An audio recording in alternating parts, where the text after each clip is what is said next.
This is lecture third for carbon compounds. Today is 14th October. I welcome everyone to this lecture. तो last term पे हम लोगों ने क्या पढ़ लिया था? लास्ट दो क्लासेस से हम कार्बन के बारे में बात कर रहे हैं. तो कार्बन के एटॉमिक नंबर 6 होता है, उसका इलेक्ट्रॉनिक कॉन्फिगरेशन 2,4 होता है, उसमें नंबर ऑफ वैलेंस शेल कितने हैं? वैलेंस शेल एक ही है, उसमें नंबर ऑफ इलेक्ट्रॉन्स कितने? वैलेंस इलेक्ट्रॉन्स 4 है.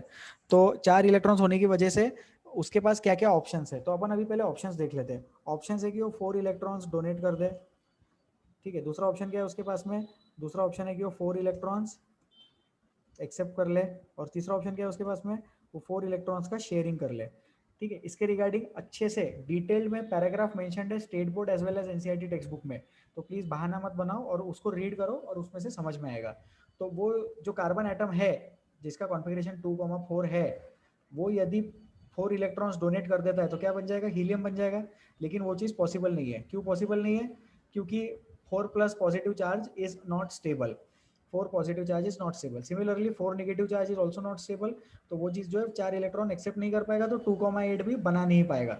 बना पा सकता है लेकिन वो बनाएगा नहीं, क्योंकि उसमें 4 नेगेटिव चार्ज की वजह से, जैसे कार्बन लिखेंगे अपन, फिर कार्बन पे 4 माइनस लिखेंगे तो वो चीज़ क्या हो जाएगी? अनस्टेबल हो जाएगी. फिर अगर इधर अपन कार्बन लिखे, कार्बन पे 4 पॉजिटिव लिखे, तो वो भी चीज़ क्या हो जाएगी? वो भी चीज़ अनस्टेबल हो जाएगी. तो यहाँ हम स्टेबिलिटी का एक कंसेप्ट समझे.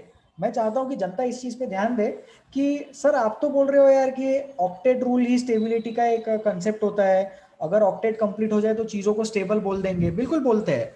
ऑक्टेट रूल के अकॉर्डिंग ही सारी चीज़ें चलती है. लेकिन ऐसा तो है नहीं ना कि स्टेबिलिटी का दुनिया में सिर्फ एक ही रूल होगा. जैसे एलिमेंट्स जो है वो ट्राई करते हैं स्टेबिलिटी अटेन करने का ऑक्टेट फॉर्मेशन से. लेकिन ऑक्टेट फॉर्मेशन करते वक्त एटम्स के ऊपर क्या होता है? पॉजिटिव या निगेटिव चार्ज जनरेट हो जाता है. पॉजिटिव या negative charge gets generated on atoms. फिर वो पॉजिटिव और निगेटिव चार्ज को स्टेबिलाईज करने की कोशिश करते हैं कंपाउंड बना के. तो कैसा है? इमेजिन करो सोडियम. अभी सोडियम तो न्यूट्रल है ना, तो न्यूट्रल है इसलिए वैसा वाला स्टेबल है, न्यूट्रलिटी वाला. लेकिन ऑक्टेट कॉन्फ़िगरेशन अटेंड करने के लिए Na+ बनता. फिर जो Na+ है वो Na+, just hold on, okay, just one second.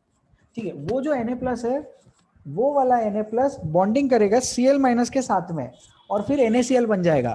तो सोचो, सबसे स्टार्टिंग में जो Na था वो तो न्यूट्रल था, लेकिन ऑक्टेट के कंडीशन के अकॉर्डिंग अनस्टेबल था. चार्ज के कंडीशन के अकॉर्डिंग स्टेबल था, लेकिन ऑक्टेट के कंडीशन के अकॉर्डिंग अनस्टेबल था. तो उसने क्या किया? एक इलेक्ट्रॉन डोनेट कर दिया, और इलेक्ट्रॉन डोनेट करने के बाद Na+ बन गया. अब वो ऑक्टेट के अकॉर्डिंग स्टेबल हो गया, लेकिन चार्ज के अकॉर्डिंग अनस्टेबल हो गया. फिर उसने क्या दिमाग लगाया? अपन NaCl बना लेते हैं. तो NaCl बनाने की वजह से उसका चार्ज का भी प्रॉब्लम सॉल्व हो गया और ऑक्टेट भी मेंटेन रहा. तो यहाँ पे हम ऐसा समझे कि स्टेबिलिटी के दो कंसेप्ट डिस्कस किए जा रहे हैं. पहला कंसेप्ट ऑक्टेट रूल है, दूसरा कंसेप्ट चार्ज वाला है. तो चार्ज वाले रूल में ये होता है कि neutral species are always more stable than charge species. जो न्यूट्रल स्पीशीज होती है वो चार्ज स्पीशीज से ज्यादा स्टेबल होती है. तो चीजें न्यूट्रल से चार्ज वाली बनती तो है ऑक्टेट रूल की वजह से, चीजें न्यूट्रल से चार्ज स्पीशीज बनती तो है ऑक्टेट रूल की वजह से, लेकिन ऑक्टेट रूल बनने के बाद वो कोशिश करती है फिर से न्यूट्रल हो जाए. और वो चीज कार्बन में थोड़ा प्रॉब्लमेटिक है, इसलिए कार्बन 4 इलेक्ट्रॉन्स डोनेट या 4 इलेक्ट्रॉन्स एक्सेप्ट नहीं कर सकता. तो फिर कार्बन के ऑप्शन क्या बचता है? कार्बन के 4 इलेक्ट्रॉन शेयरिंग का ऑप्शन बचता है, और इसीलिए क्या करता है? Carbon forms covalent bonds. Carbon will form covalent bonds. Okay.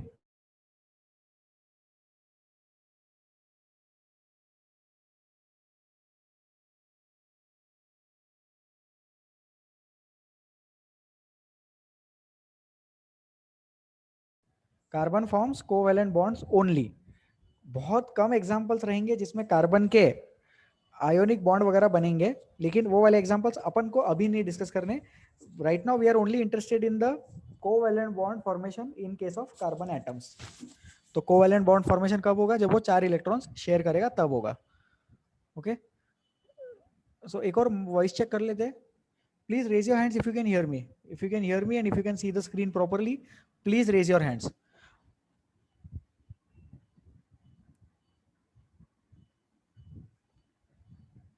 Okay, can you please lower your hands now? Students, please lower your hands. Everyone, please lower your hands.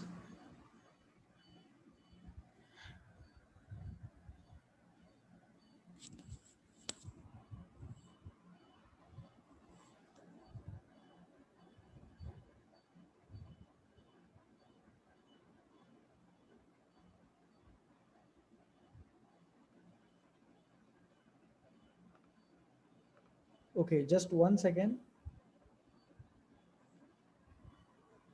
There is some concern with the sound. कुछ लोगों का message आ रहा है.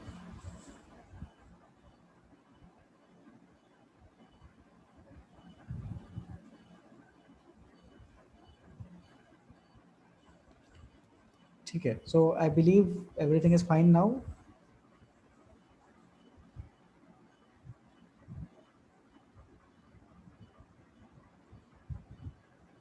Okay, will continue. तो concept क्या है? Concept है कि कार्बन एटम जो है वो इलेक्ट्रॉन शेयरिंग करेगा, 4 इलेक्ट्रॉन की शेयरिंग करेगा. It will not donate, it will not accept, it will just share electrons.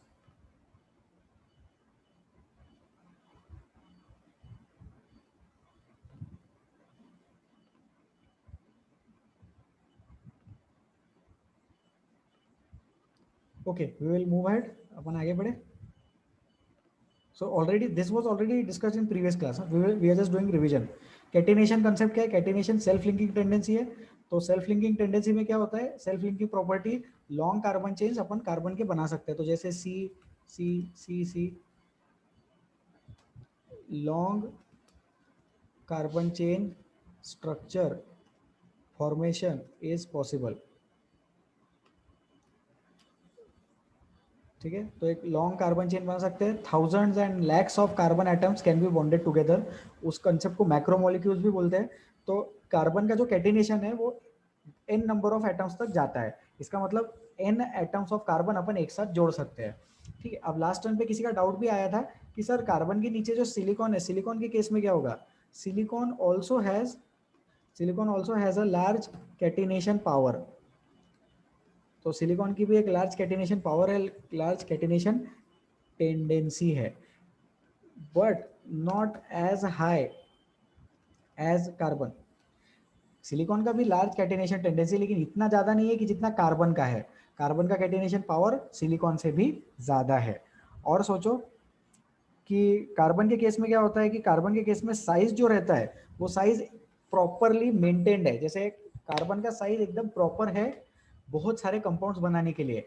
As we go down the group, ये अपन ने डिस्कस किया था. किसमें डिस्कस किया था अपन ने? पीरियोडिक टेबल में डिस्कस किया था. As we go down the group, the size of atoms increases. जैसे जैसे अपन नीचे जाते हैं तो साइज ऑफ एटम इंक्रीज होता है. तो silicon should be greater than carbon, बराबर. तो सिलिकॉन का जो साइज है वो कार्बन से ज्यादा है, इसलिए सिलिकॉन का कैटिनेशन हाई है लेकिन कार्बन जितना हाई नहीं है. ठीक है, इसको समझे. और एक ये चीज यहाँ पे अपन समझे कि carbon is forming large number of compounds. Carbon is forming large number of compounds, बराबर है. बट इसका ये मतलब नहीं कि कार्बन की रिएक्टिविटी दुनिया में सबसे ज्यादा है. सबसे ज्यादा रिएक्टिविटी अपने आप में जो कंसेप्ट है उसके बहुत सारे पैरामीटर्स है, उसकी बहुत सारी डेफिनेशंस है. जैसे स्टेबिलिटी की कोई एक डेफिनेशन नहीं है. ऐसा नहीं बोल सकते अपन कि ऑक्टेट बन गया तो स्टेबल हो गया, या किसी का ऑक्टेट नहीं है तो स्टेबल नहीं है. ये गलत हो जाएगा.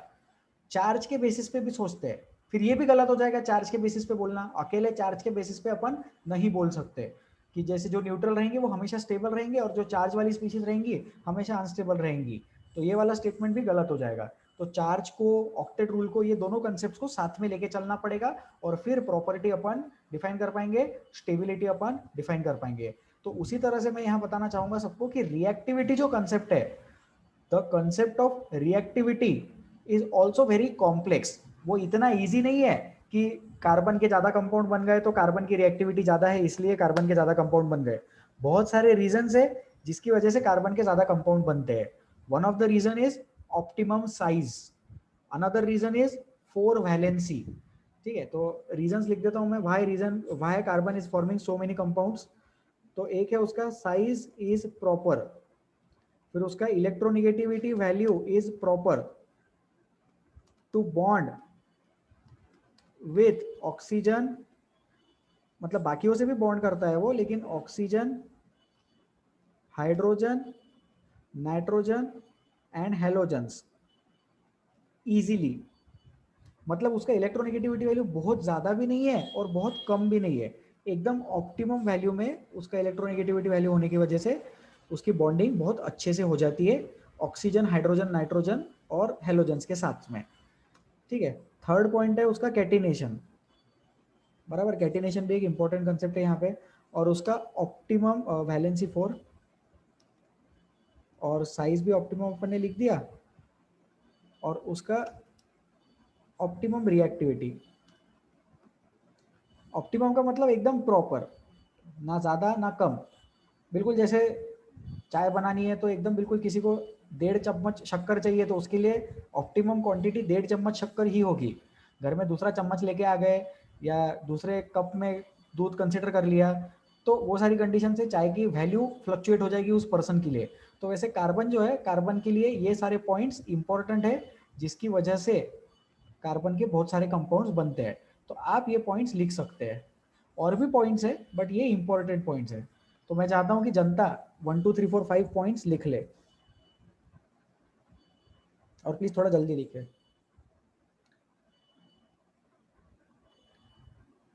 These 4 points are for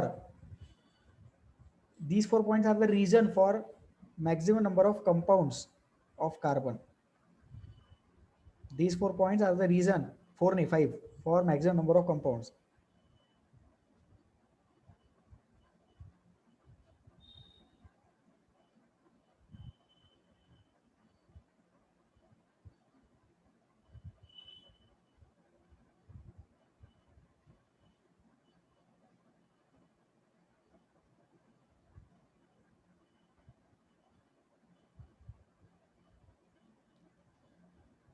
okay, I am waiting for 1 more minute.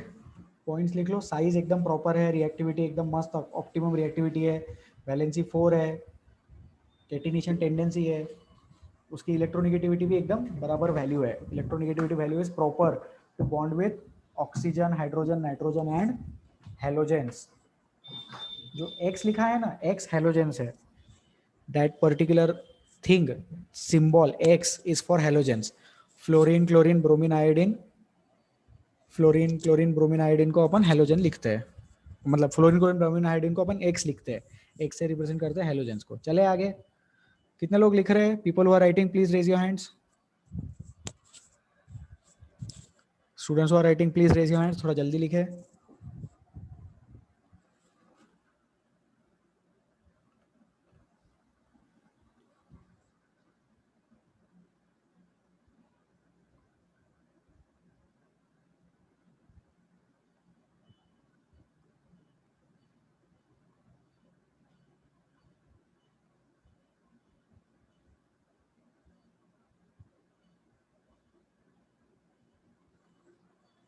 Okay, let us move ahead, अपन आगे बढ़ते हैं। स्क्रीनशॉट ले लो, नहीं तो ये रिकॉर्डिंग भी अवेलेबल रहेगा। This recording will be posted on YouTube, you can continue writing from there.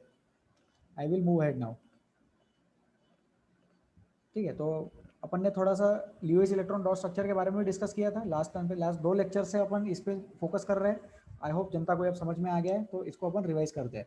Outer most shell के इलेक्ट्रॉन्स को पुट करना, इलेक्ट्रॉन को रिप्रेजेंट करना डॉट से, और बॉन्ड्स को शो करना सिंगल लाइन से। सिंपल कंसेप्ट है। कुछ मॉलिक्यूल्स का अपन ने प्रैक्टिस भी किया था। तो ये मीथेन है, तो मीथेन थोड़ा सा एक्सप्लेन कर देते हैं अपन।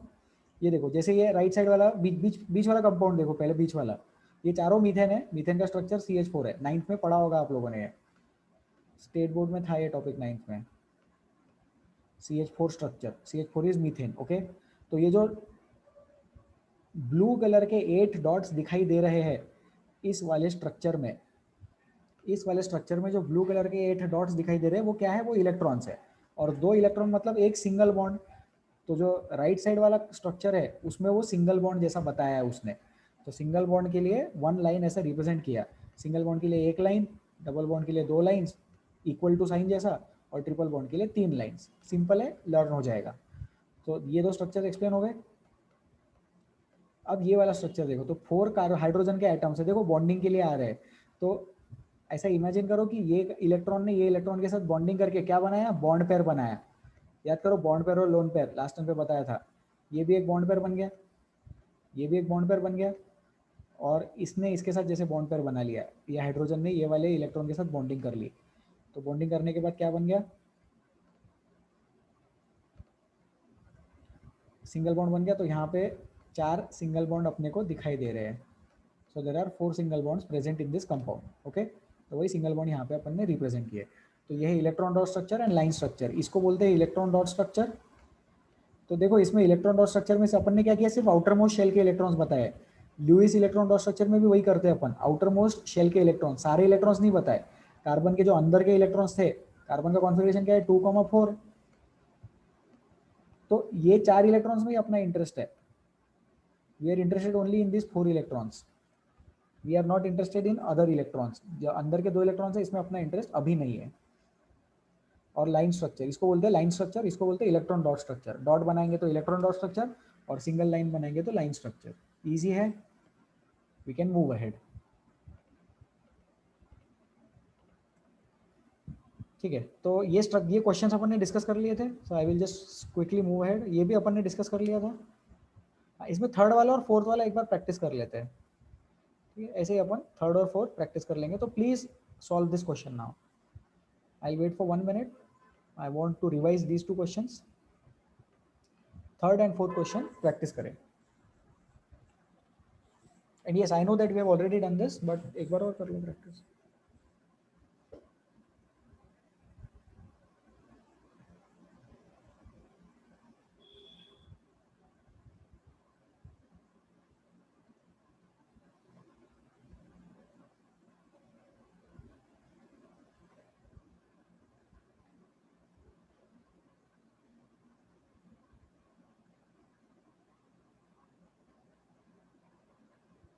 ओके, तो वाटर का इलेक्ट्रॉन डॉट स्ट्रक्चर बताना है। Use dots for electrons of oxygen and crosses for electrons of hydrogen. ठीक है, तो इसका मैं आंसर बता देता हूँ। ऑक्सीजन लिखना, ऑक्सीजन के इलेक्ट्रॉन्स को डॉट से रिप्रेजेंट करने बोल रहा है। तो ये देखो, जैसे ये कितने डॉट्स बनाने पड़ेंगे अपने को, 6 डॉट्स बनाने पड़ेंगे। तो 1 2 3 4 एंड 5 6। तो अब 5 6 डॉट्स में एक साथ न बना के ऐसे अलग अलग बनाता हूँ। ठीक है, मैंने अलग अलग क्यों बनाया, क्योंकि मुझे पता है वो हाइड्रोजन के साथ जब बॉन्डिंग करेगा तो ऐसा H2O जैसा स्ट्रक्चर बनाएगा ना। तो H2O जैसा स्ट्रक्चर बनाने के लिए हाइड्रोजन का तो वैलेंसी 1 ही है, the valency of hydrogen is 1। तो 1 वैलेंसी वाले के लिए एक बॉन्डिंग के लिए ऐसा, और इधर भी हाइड्रोजन की वैलेंसी 1, एक बॉन्डिंग के लिए ऐसा। तो फिर ये क्या बन गया, ये बन गया एक सिंगल बॉन्ड, और ये भी बन गया एक सिंगल बॉन्ड। ठीक है, तो जो मैंने ऑरेंज कलर में मार्क किया है वो क्या है, वो सिंगल बॉन्ड्स है, मतलब वो शेयर्ड पेयर्स है। और जो ब्लू कलर में मार्क किए वो क्या है, लोन पेयर्स है। तो लोन पेयर्स वाटर के खुद के, ऑक्सीजन के खुद के। तो 2 टाइप के पेयर्स होते हैं, 2 types of electron pairs exist. सिर्फ 2 ही टाइप के एक पेयर होते हैं। ठीक है, कौन से, लोन पेयर और शेयर्ड पेयर। शेयर्ड पेयर को ही बॉन्ड पेयर बोलते हैं। तो अगर आप लोग कोई दूसरी बुक पढ़ोगे, कोई रेफरेंस मटेरियल देखोगे, एक आधा वीडियो लेक्चर देख लोगे यूट्यूब पे, तो उसमें कभी कभी बॉन्ड पेयर ऐसा लिखा होता है। तो बॉन्ड पेयर देख के ये मत सोचना कि यार ये तो पढ़ाया ही नहीं, कुछ तो भी नया नया आ गया। शेयर्ड पेयर मतलब ही bond pair, shared pair means bond pair, and lone pair रहता है दूसरा। तो जो खुद का है वो लोन पेयर है, और जो दूसरे के साथ शेयरिंग किया वो है शेयर्ड पेयर या फिर बॉन्ड पेयर। तो ये हो गया third question. Now I will draw the fifth question. So I M deleting this, but किसी को ये लिखना है तो लिख सकते हैं जल्दी से। 2 टाइप के इलेक्ट्रॉन पेयर एग्जिस्ट करते हैं।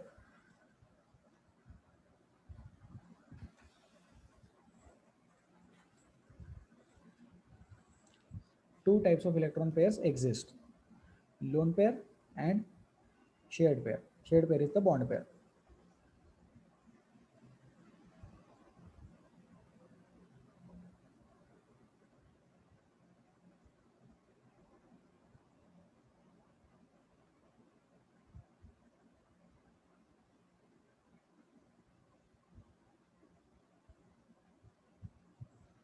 Okay, can we move ahead? I believe everyone can hear me. Yes. Okay, we are moving ahead now. Upon fourth वाला कंपाउंड देखेंगे, NH3 स्ट्रक्चर देखते हैं अपन। तो electron dot structure and line structure ये दोनों बनाना है। तो इलेक्ट्रॉन डॉट स्ट्रक्चर जल्दी से हो जाएगा। देखो, नाइट्रोजन पे ऐसे 2 इलेक्ट्रॉन बना दिए, ये खुद की ये लोन पेयर है, और 3 साइड से 3 हाइड्रोजन एटम्स अटैच कर देना। तो हाइड्रोजन बना दिया, इधर भी हाइड्रोजन बना दिया, इधर भी हाइड्रोजन बना दिया, इधर क्रॉस लगा दिया, क्रॉस लगा दिया, क्रॉस लगा दिया। अभी क्रॉस का ये मतलब नहीं है कि वो अलग इलेक्ट्रॉन है क्या, ऐसा इलेक्ट्रॉन इलेक्ट्रॉन में भेदभाव नहीं रहता। ऐसा नहीं है कि नाइट्रोजन का इलेक्ट्रॉन और हाइड्रोजन का इलेक्ट्रॉन अलग अलग दिखता क्या, ऐसा कुछ नहीं है, सबके इलेक्ट्रॉन सेम सेम। तो ऑरेंज कलर में बनाए हैं शेयर्ड पेयर्स और रेड कलर में बनाए हैं लोन पेयर्स। ठीक है, और अगर बॉन्ड लाइन स्ट्रक्चर अपने को देखना है तो कैसे बनेंगे अपन, सिंपल है, N H N H H N H और फिर ऐसा नीचे सिंगल बॉन्ड लगा के और एक एच लगा देंगे। ठीक है, तो नीचे बनाया है मैंने लाइन स्ट्रक्चर और ऊपर बनाया है मैंने इलेक्ट्रॉन डॉट स्ट्रक्चर। नीचे है लाइन स्ट्रक्चर और ऊपर है electron dot structure. Please right this down.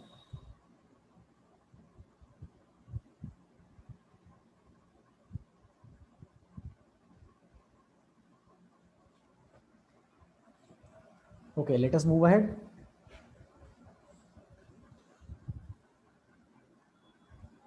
Electron dot structure and line structure, दो डिफरेंट टाइप के स्ट्रक्चर्स है। इलेक्ट्रॉन डॉट स्ट्रक्चर को ही अपन ल्यूइस इलेक्ट्रॉन डॉट स्ट्रक्चर बोलते हैं। ठीक है, तो ये कुछ डायग्राम्स है, टेक्स्ट बुक से लिए हैं मैंने, एक्सप्लेन कर देते हैं। इधर देखो, जैसे ये ब्लू कलर का डॉट दिख रहा है, अब इस पे दिख रहा है या नहीं स्क्रीन पे पता नहीं, बट आप आपके टेक्स्ट बुक में देख सकते हैं। This is taken from state board text book. So there is one dot of blue color here and there is one dot of orange color over here. So bonding takes place and lone pair is and a shared pair is formed. देखो यहाँ single bond लिखा है, single bond मतलब shared pair. तो electron dot structure and line structure, ये है electron dot structure और ऐसा लाइन बना दिया तो वो बन गया line structure. Same thing for oxygen, same thing for nitrogen, simple simple concept.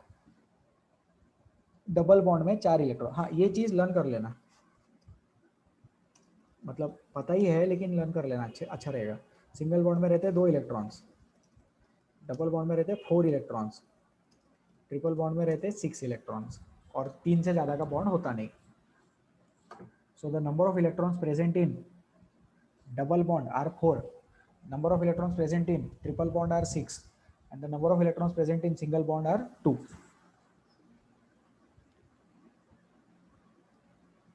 ठीक है, अब ये पढ़ तो हम कार्बन कंपाउंड्स रहे हैं, लेकिन ये जो ल्यूइस इलेक्ट्रॉन डॉट स्ट्रक्चर है, this is a part of chemical bonding. तो थोड़ा सा इसमें अपना केमिकल बॉन्डिंग का भी कंसेप्ट रिवाइज तो नहीं हो रहा है, नया नया अपने को सीखने को मिल रहा है।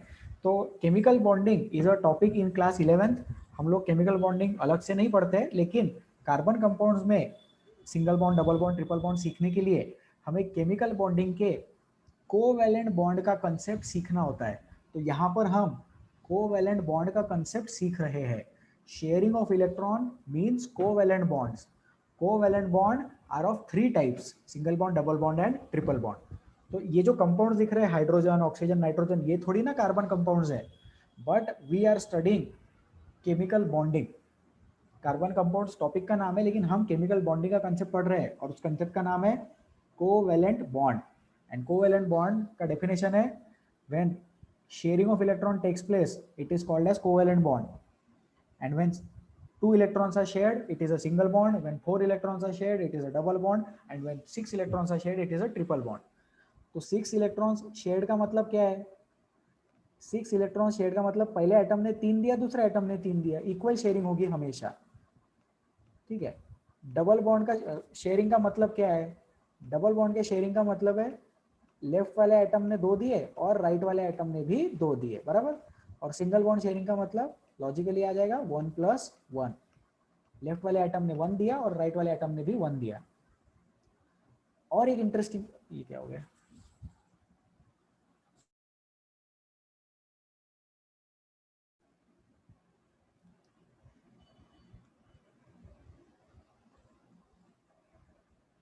So I think I was removed from the meeting.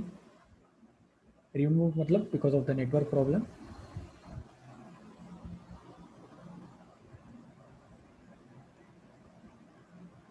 Okay, so I think we can continue.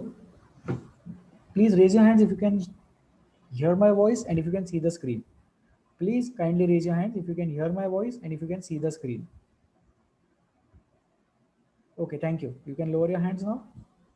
Please हाथ नीचे कर लो.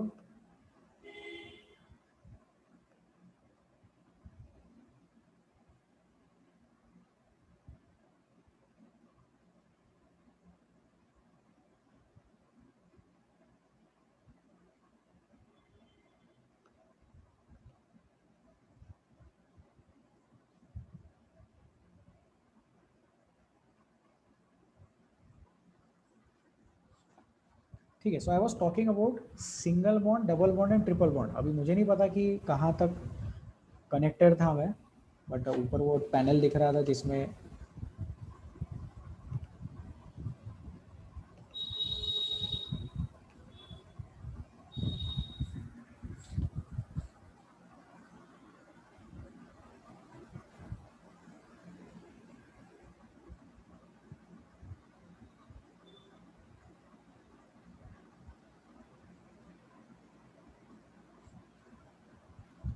Please hold on.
I am connected back. Please raise your hands if you can hear my voice, and if you can see the screen. I thank you for your patience and understanding.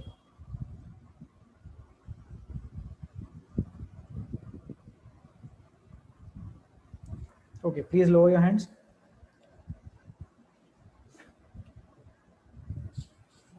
Please lower your hands. Okay. So I was talking about single bond, double bond and triple bond. तो I don't know कि कहाँ तक सुनाई दिया या कहाँ तक मैं connected था. So I'll just repeat that part again. Okay. Single bond, double bond, triple bond. ठीक है. तो सिंगल बॉन्ड में कितने इलेक्ट्रॉन शेयर होते हैं? सिंगल बॉन्ड में 2 इलेक्ट्रॉन शेयर हो रहे हैं. Hold on. Yes. Double bond में 4 इलेक्ट्रॉन शेयर हो रहे हैं एंड ट्रिपल बॉन्ड में 6 इलेक्ट्रॉन शेयर हो रहे हैं. राइट. ये जो 6 इलेक्ट्रॉन्स है, ये 6 इलेक्ट्रॉन 3+3 फॉर्मेट से आए. These 6 electrons are from 3+3 format, meaning that left वाले एटम ने 3 इलेक्ट्रॉन दिए, राइट वाले एटम ने 3 इलेक्ट्रॉन दिए, और फिर टोटल 6 इलेक्ट्रॉन्स हो गए. ठीक है. डबल बॉन्ड में कुछ ऐसे ही हो रहा है. 4 इलेक्ट्रॉन्स लिखे हैं. 4 इलेक्ट्रॉन्स का मतलब 2+2 से आया होगा. वो 2+2 मतलब लेफ्ट वाले एटम ने 2 इलेक्ट्रॉन्स दिए, राइट वाले एटम ने 2 इलेक्ट्रॉन्स दिए, और सिंगल बॉन्ड में 1+1 आता है. ठीक है. अब इसमें एक बहुत इंटरेस्टिंग चीज और एक बहुत इंपॉर्टेंट कंसेप्ट अपन ये समझे कि eight a time only 2 atoms can combine. सोचो इस चीज के बारे में. एक पॉइंट ऑफ टाइम पे 2 ही एटम्स कंबाइन हो सकते हैं. जैसे कार्बन है ना. तो ये कार्बन ने राइट साइड में ये कार्बन के साथ बॉन्ड बनाया, सपोज डबल बॉन्ड बना लिया, और इस कार्बन ने लेफ्ट साइड में दूसरे कार्बन एटम के साथ में डबल बॉन्ड बना लिया. बराबर है. तो मैं ये बता रहा हूं कि ये जो कार्बन है इसने राइट साइड वाले के साथ डबल बॉन्ड बनाया और लेफ्ट साइड वाले के साथ अलग से बॉन्डिंग किया ना, तो हमेशा दो ही atoms at a point of time bond करेंगे। मतलब तीन एटम्स का एक साथ बॉन्डिंग नहीं पॉसिबल है। Only two atoms can bond at a given point of time. सिर्फ दो ही एटम्स एक पॉइंट ऑफ टाइम पे बॉन्ड करेंगे। फिर अब आप लोग क्या बोलोगे इसमें, सर उसमें तो देखो ना तीन इलेक्ट्रॉन्स बॉन्ड हो रहे हैं एक साथ, तीन एटम्स एक साथ बॉन्ड हो रहे हैं। तो तीन एटम्स बॉन्ड नहीं हो रहे। अगर अपन इसकी नंबरिंग कर दे 1, 2 एंड 3, तो 1 and 2 are forming a bond, 2 and 3 are forming a bond, 1 and 3 are not together forming a bond. 2 वाले ने लेफ्ट साइड में 1 के साथ और 2 वाले ने राइट साइड में 3 के साथ बॉन्डिंग किया, लेकिन इसमें 1 और 3 ने बॉन्ड नहीं किया है एक साथ। तो जब भी कोई बॉन्ड बनता है तो a bond exists only between two atoms. तो बहुत इंपॉर्टेंट कंसेप्ट है ये। अ केमिकल बॉन्ड या कोवेलेंट बॉन्ड लिखो, आयनिक बॉन्ड लिख सकते हैं, आयनिक बॉन्ड जाने दो। Let us talk only about covalent bond. Please stop your videos. A covalent bond exists only between two atoms. बहुत इंपॉर्टेंट कंसेप्ट, कोवेलेंट बॉन्ड का शायद सबसे ज्यादा इंपॉर्टेंट कंसेप्ट। सिर्फ दो एटम्स के बीच में ही कोवेलेंट बॉन्ड एग्जिस्ट करेगा, उससे ज्यादा के साथ एक साथ नहीं करेगा। ठीक है, एक साथ नहीं करेगा, दो ही एटम्स के साथ at a time bond exist करेगा। ठीक है, okay, so I hope this is clear. तो I am waiting for students to write this point down. एक ये पॉइंट लिख लो और ये वाला पॉइंट ओन वर्ड्स में लिख लेना। जैसे ये वाला जो पॉइंट है ये ओन वर्ड्स में लिख लेना। क्या लिखना है अपने को इसमें ओन वर्ड्स में, कि 6 इलेक्ट्रॉन्स ट्रिपल बॉन्ड में होते हैं एंड दो 6 electrons are coming from 3+3। 6 electrons are present in 6 electrons are present in triple bond and that is coming from 3+3. 4 electrons are present in double bond. 4 electrons are present in double bond and that is coming from 2+2. And 2 electrons are present in single bond, that is coming from 1+1. 2 electrons are present in single bond and that is coming from 1+1. And a covalent bond exists between only two atoms. ठीक है, so I'll delete this. I will delete now and अपन आगे बढ़ते फिर अभी। ठीक है, अब methane का ये स्ट्रक्चर देख लो। ये जो स्ट्रक्चर है इसको स्पेस फिलिंग मॉडल बोलते हैं एंड लेफ्ट वाला जो स्ट्रक्चर है इसको बॉल एंड स्टिक मॉडल बोलते हैं। So ball and stick model, so see these two are models. तो पहले तो ये समझो मॉडल का मतलब क्या है। ये रियल स्ट्रक्चर नहीं है, दीज आर रिप्रेजेंटेशंस।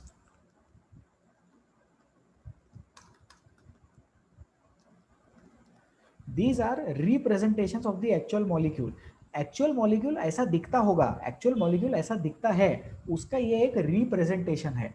ठीक है, तो बॉल एंड स्टिक मॉडल में क्या होता है, atoms are represented by small balls. Ball and stick models में atoms are represented by balls and bonds are represented by sticks.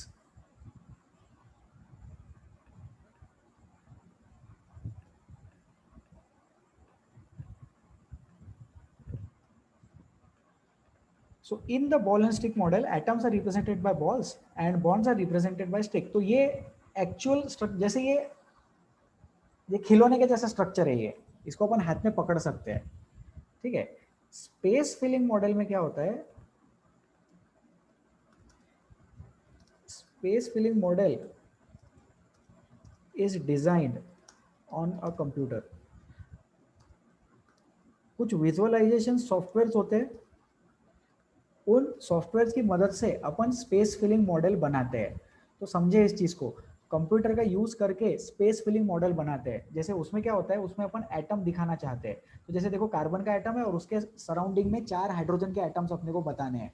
तो देखो 4 हाइड्रोजन के एटम्स ऐसे बनाएंगे, तो ये हो गया स्पेस फिलिंग मॉडल। ये स्ट्रक्चर ऐसा अपन घर पे नहीं बना सकते, मट्टी वगैरह ला के आप बना सकते हैं लेकिन मट्टी टूट जाएगी। लेकिन जो लेफ्ट वाला स्ट्रक्चर है वो बॉल एंड स्टिक मॉडल होता है। मार्केट में ऐसे जैसे खिलौने कैसे मिलते हैं, गेम्स मिलते हैं, तो वैसे बॉल एंड स्टिक मॉडल के केमिस्ट्री के सेट मिलते हैं, मेरे पास है। ठीक है, so ball and stick models, atoms are represented by balls and the bonds are represented by sticks. तो डबल बॉन्ड के लिए 2 स्टिक रहेगी, ट्रिपल बॉन्ड के लिए 3 स्टिक रहेंगी। फिर जो बॉल रहेगा उस बॉल में छोटे छोटे गड्ढे रहेंगे जिसके अंदर अपन उस स्टिक अटैच कर सकते हैं। तो लेगो का ब्लॉक का गेम आप लोगों ने देखा होगा, जैसे वो घर बनाने वाला गेम होता है ना, तो वैसे ही कुछ केमिस्ट्री का भी बॉल एंड स्टिक मॉडल का सेट आता है। उसमें अलग अलग टाइप के कार्बन एटम होते हैं, एटम्स होते हैं, अलग अलग टाइप के ऑक्सीजन एटम्स होते हैं। ठीक है, तो उन सब के साथ अपन बॉल एंड स्टिक मॉडल से स्ट्रक्चर रिप्रेजेंट कर सकते हैं। तो ये है मीथेन मॉलिक्यूल के 2 different formats. Space filling model computer पे विजुअलाइज करते हैं, बॉल एंड स्टिक मॉडल हाथ में पकड़ सकते हैं।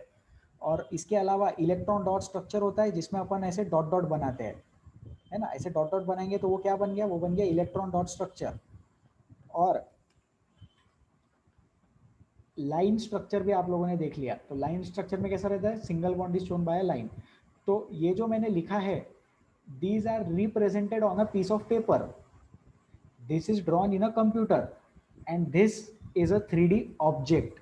ये एक 3D का ऑब्जेक्ट है, स्पेस फिलिंग मॉडल कंप्यूटर पे बनाते हैं। और ये जो electron dot structure and single bond वाला जो बॉन्ड लाइन स्ट्रक्चर है, so bond line structure and electron dot structure can be drawn on a piece of paper.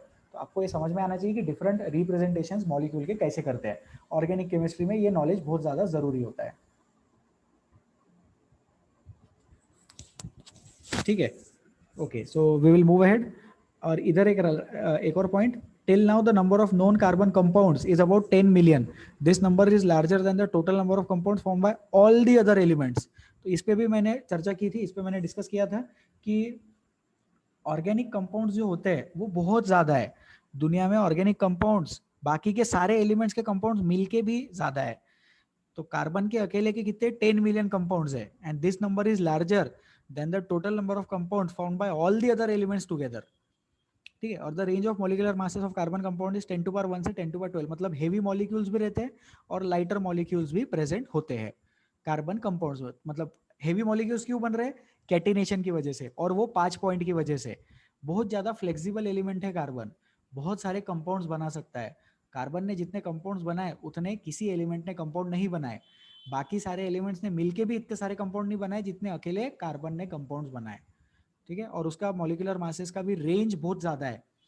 जैसे कार्बन के हल्के मॉलिक्यूल्स भी है 10 रेंज के, जैसे सबसे सिंपलेस्ट कार्बन का मॉलिक्यूल है मीथेन, CH4, जिसका मॉलिक्यूलर मास है 16। Molecular mass of methane is 16 AMU, atomic mass unit, या उसको डाल्टन भी अपन बोल सकते हैं। ठीक है, so Dalton is the atomic mass unit for atomic masses या molecular masses. The value of atomic mass for methane is 16 AMU. Methane का मॉलिक्यूलर मास 16 AMU है, और वो सबसे लिस्ट मॉलिक्यूलर मास है फॉर ए ऑर्गेनिक कंपाउंड। किसी organic compound के लिए सबसे कम मॉलिक्यूलर मास मीथेन है जिसका मास 16 है, और वो 10⁻12 तक भी जा सकते हैं, मतलब हेवी मॉलिक्यूल्स भी बन सकते हैं। उनको बोलते हैं मैक्रो मॉलिक्यूल्स। माइक्रो मतलब छोटा, मैक्रो मतलब बड़ा। Okay, so I will move ahead. Information basis है, इसमें कुछ समझने वाली चीज इतनी ज्यादा नहीं है, सिर्फ मैं आप लोगों को बता रहा हूँ। इस स्लाइड पे काम की चीज सिर्फ यही है, मॉडल्स जो है। तो 4 टाइप के मॉडल आपको पता होने चाहिए, ball and stick model, space filling model, electron dot structure and bond line structure. ठीक है, अब अपन हाइड्रोकार्बन्स देखेंगे। So I will be talking about hydrocarbons now. Hydrocarbons की डेफिनेशन ये लिख लो, ये पता होनी चाहिए, ये शायद टेक्स्ट बुक में नहीं है। Compounds of carbon and hydrogen only are called as hydrocarbons. ऐसे कंपाउंड जिसमें कार्बन है और हाइड्रोजन है, सिर्फ और सिर्फ कार्बन और हाइड्रोजन, ऐसे कंपाउंड जिसमें सिर्फ और सिर्फ कार्बन और हाइड्रोजन है, उनको बोलते हैं हाइड्रोकार्बन्स। उसके अलावा और दूसरा एलिमेंट नहीं चलेगा अपने को, सिर्फ कार्बन और हाइड्रोजन ही होने चाहिए। So compounds of carbon and hydrogen only are called as hydrocarbons. ठीक है, तो एक काम करो, अभी जो स्क्रीन पे दिख रहा है उसको लिख लो। Please write down everything that is there on the screen. ये सैचुरेटेड वर्ड भी लिखना, अल्केन भी लिखना, अनसैचुरेटेड वर्ड भी लिखना, और अल्कीन अल्काइन भी लिखना। ठीक है।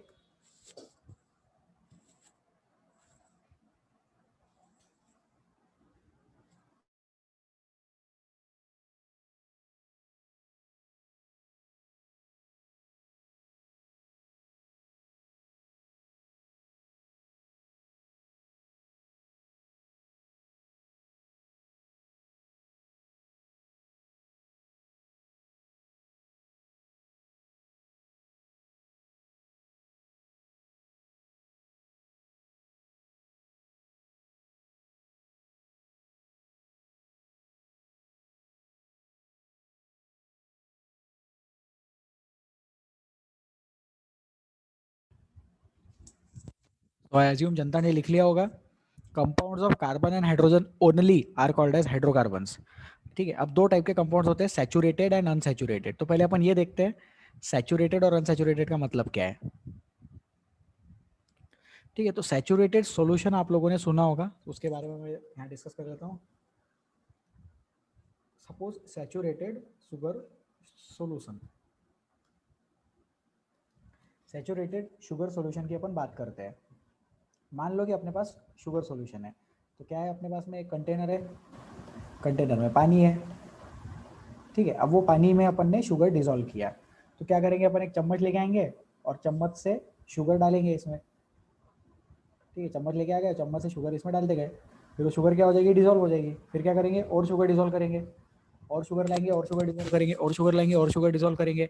ऐसा करते करते क्या होगा, एक पॉइंट आएगा जब और ज़्यादा शुगर डिसॉल्व नहीं हो पाएगी। वाटर की कुछ कैपेसिटी होगी, जैसे अगर 1 लीटर पानी है, तो 1 लीटर पानी में एग्जैक्टली मुझे पता नहीं कितना डिसॉल्व कर सकते हैं, लेकिन मान लो 300 ग्राम डिसॉल्व कर सकते हैं। तो 300 ग्राम से ज़्यादा शुगर डालेंगे तो वो डिसॉल्व नहीं होगी, वो क्या हो जाएगी, अनडिसॉल्व फॉर्मेट में रहेगी, क्योंकि वाटर की एक पर्टिकुलर कैपेसिटी है। तो हमने अज्यूम किया कि 1 लीटर वाटर की कैपेसिटी सपोज 300 ग्राम है, तो 300 ग्राम से ज्यादा शुगर अपन डिसॉल्व नहीं कर पाएंगे उसमें, ये समझे आप लोग। अगर अपन जबरदस्ती सॉल्यूशन में वो शुगर डाल देते हैं, तो वो शुगर अनडिसॉल्व फॉर्मेट में रहेगी। ठीक है, तो 3 टाइप के सॉल्यूशंस होते हैं, एक होता है अनसैचुरेटेड, एक होता है सैचुरेटेड, और एक होता है सुपर सैचुरेटेड। तो अनसैचुरेटेड का मतलब और ज्यादा शुगर उसमें डिसॉल्व कर सकते हैं, सैचुरेटेड मतलब और ज्यादा शुगर उसमें डिसॉल्व नहीं कर सकते। सुपर सैचुरेटेड मतलब हम और ज्यादा डिसॉल्व नहीं कर सकते थे, लेकिन फिर भी अपन ने शुगर उसमें डाल के देखा।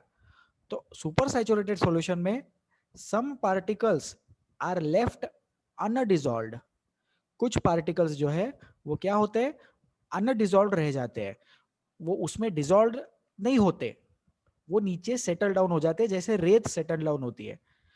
वाटर में रेत डिसॉल्व होती है क्या, सैंड वाटर में डिसॉल्व होता है क्या, नहीं। तो ये शुगर के पार्टिकल्स कुछ अपने को ऐसे दिखेंगे कि पानी में रखे हुए तो है, अपने को लगेगा कि ये डिसॉल्व हो जाएंगे, लेकिन 3 दिन बाद आके देखेंगे तो भी अपने को दिखेगा कि वो डिसॉल्व नहीं है। जैसे इमीडिएटली एक चम्मच शक्कर अपन डालते तो एकदम से डिसॉल्व होता क्या, नहीं, उसको थोड़ा टाइम लगता ना, लेकिन आधी घंटे बाद वो डिसॉल्व होता हुआ दिख जाएगा। लेकिन सुपर सैचुरेटेड सॉल्यूशन में 3 दिन, 4 दिन, 3 साल भी रुक जाओ तो भी वो वाला शुगर पार्टिकल्स डिसॉल्व नहीं होगा। क्यों, क्योंकि वाटर की कैपेसिटी खत्म हो चुकी है, वाटर में अपन और ज्यादा शुगर नहीं डिसॉल्व कर पाएंगे। तो सैचुरेटेड सॉल्यूशन मतलब बस लिमिट अटेन हो गया, सुपर सैचुरेटेड मतलब थोड़ा और ज्यादा शुगर डाला और वो अनडिसॉल्व्ड फॉर्मेट में दिख रहा है, और अनसैचुरेटेड मतलब उसका लिमिट अभी बाकी है, अपन उसमें और शुगर डिसॉल्व कर सकते हैं। ठीक है, तो मैं ये लिख देता हूँ इसके बारे में थोड़ा सा information.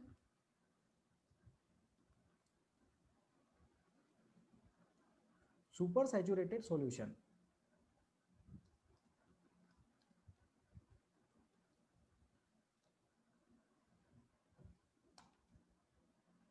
some of the solute is present in undissolved format,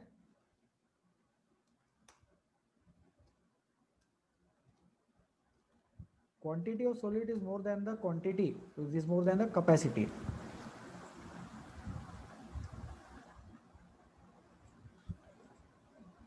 तो ये हो गया सुपर सैचुरेटेड सॉल्यूशन का concept. Some of the solute is present in undissolved form, and वो जो क्वांटिटी ऑफ सोल्यूट है वो उसकी कैपेसिटी से ज्यादा डिसॉल्व हो चुका है। तो ये है सुपर सैचुरेटेड सॉल्यूशन। अब अनसैचुरेटेड सॉल्यूशन देखते हैं। Unsaturated solution, more amount of solute can be dissolve, more amount of solute जो है वो डिसॉल्व कर सकते हैं अपन उसमें। Quantity of solute is less than the capacity, solute की जो क्वांटिटी है वो क्या है, कैपेसिटी से कम है, तो उसको बोलेंगे उसको बोलेंगे unsaturated solution.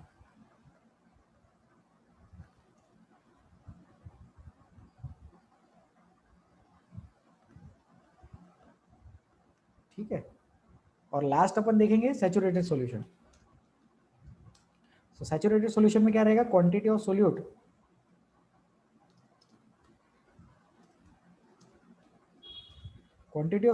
Is exactly equal to the capacity. जो सोल्यूट की क्वांटिटी है वो एग्जैक्टली इक्वल है, एकदम प्रॉपरली इक्वल। जैसे 300 ग्राम डिसॉल्व कर सकते तो 300 ग्राम ही डिसॉल्व कर पाएंगे। 1 ग्राम भी एक्स्ट्रा ज्यादा डालेंगे तो सुपर सैचुरेटेड बन गया, 299 ग्राम्स भी डालेंगे तो अनसैचुरेटेड बन गया। 300 ग्राम डाल दिया और वो डिसॉल्व हो गया तो उसको बोलेंगे सैचुरेटेड सॉल्यूशन। ठीक है, so that will be called as saturated solution. तो अभी मैं चाहता हूं कि जनता पहले सैचुरेशन के बारे में लिख ले। ठीक है, एक अलग से पेज पे या उसी नोटबुक में अलग से पॉइंट बना के आप लिख लो कॉन्सेप्ट ऑफ सैचुरेशन। सैचुरेशन के कॉन्सेप्ट के बारे में अपने को लिखना है और उसमें अपन लिखेंगे 3 types of solutions exist. 3 type के सॉल्यूशन एग्जिस्ट करते हैं। तो सबसे पहले ये डायग्राम बना लेना, उसके बाद में ये 3 टाइप ऑफ सॉल्यूशन लिख लेना, फिर उसके बाद में सबसे पहले अनसैचुरेटेड का डेफिनेशन लिखना। तो ये रोमन नंबर जो मैं लिख रहा हूँ 1 2 3 रोमन न्यूमरल्स, ये सीक्वेंस है आपको कैसे कैसे लिखना है 1 2 3 4 5। तो ये 5 पॉइंट्स आप लोग पहले लिख लो। पहले अपन सैचुरेटेड क्या होता है ये समझते हैं। ठीक है, so please write down these 5 points. आराम से समझ समझ के लिखो लेकिन थोड़ा जल्दी लिखना।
कितने लोग लिख रहे हैं अभी? Students are still writing, please raise your hands.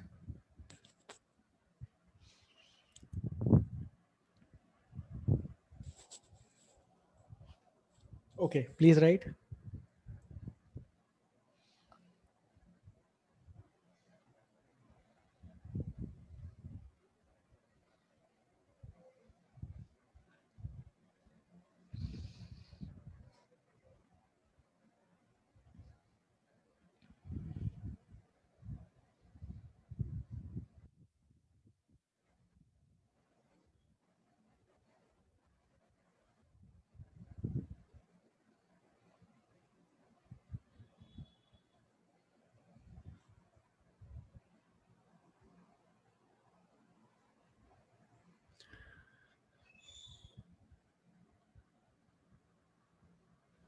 Okay, let's move ahead. तो सैचुरेटेड, अनसैचुरेटेड और सुपर सैचुरेटेड। अब यहां पे आप लोगों ने एक टर्म देखा होगा कैपेसिटी, है ना? कैपेसिटी, ये भी आप लोगों ने एक टर्म देखा होगा। तो ये जो कैपेसिटी है, ये कैपेसिटी किसका है? सॉल्वेंट का कैपेसिटी है ना। तो सॉल्वेंट का कैपेसिटी किस पे डिपेंड करता है? क्वांटिटी ऑफ सॉल्वेंट पे। तो सोचो अगर अपन 1 लीटर की जगह 2 लीटर पानी ले ले तो 2 लीटर पानी में 300 ग्राम की जगह 600 ग्राम शुगर डिसॉल्व कर पाएंगे। जाहिर सी बात है, कॉमन सेंस है, ज्यादा पानी लेंगे तो ज्यादा चीजें डिसॉल्व कर पाएंगे ना। तो capacity of this solvent depends on the quantity of the solvent as well. Capacity जो है सॉल्वेंट का वो किस पे डिपेंड करता है? क्वांटिटी ऑफ सॉल्वेंट पे डिपेंड करता है। ठीक है, और किस पे डिपेंड करता है? टेम्परेचर पे भी डिपेंड करता है। अगर टेम्परेचर बढ़ेगा तो उस केस में कैपेसिटी भी बढ़ेगा। तो गर्म पानी में ज्यादा शुगर डिसॉल्व कर सकते हैं, कम पानी में कम शुगर डिसॉल्व कर सकते हैं। ठंडे पानी में शुगर बहुत कम डिसॉल्व होगी। तो जो कैपेसिटी ऑफ सॉल्वेंट है उसको जैसे ऐसा सोचो, सोल्यूट होल्डिंग कैपेसिटी। मैंने बोला solute holding capacity depends on temperature.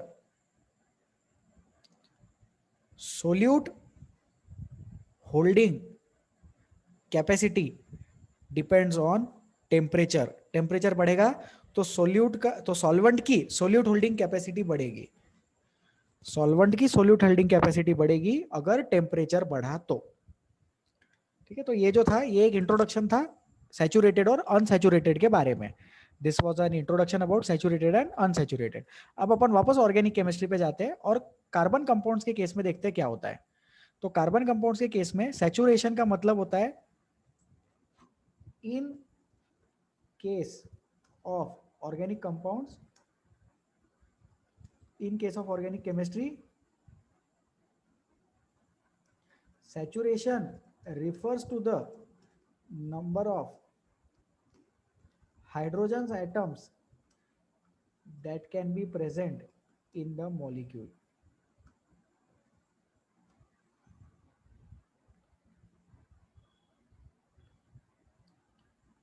In case of organic compounds के केस में क्या है, सैचुरेशन वो होता है जो नंबर ऑफ हाइड्रोजन एटम्स है वो जो मॉलिक्यूल्स में प्रेजेंट रह सकते हैं उसके ऊपर डिपेंड करता है।